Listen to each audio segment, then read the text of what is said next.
So starting in 2022, taxpayers had to capitalize and amortize their R&D expenses. And this was very penal for a lot of taxpayers that have these expenses. And this was all a part of the 2017 Tax Cuts and Jobs Act. So that expensing or having to capitalize those expenses took effect in 22. With this new bill for all tax years, and that's a key distinction here, is for all tax years starting after 12/31/2024, domestic, and that's another caveat, is domestic research and development expenses can now be expensed again. So great change here for any taxpayer that has a lot of R&D, especially the technology space.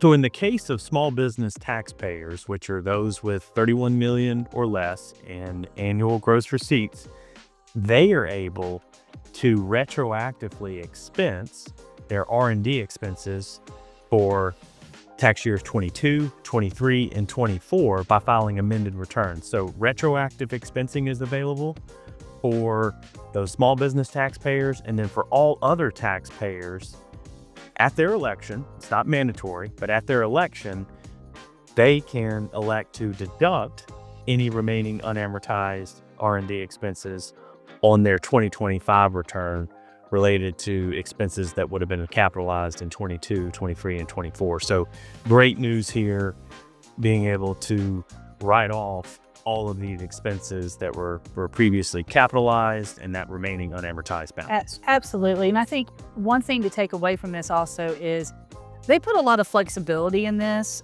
They basically said, if you don't want to capitalize, we will allow you to expense going forward, which is what everybody's kind of been waiting on. But at the same time, they did put an election in there to still allow you to capitalize if for some reason you want to. So I think this is really a good win for companies that do invest a lot in research and development.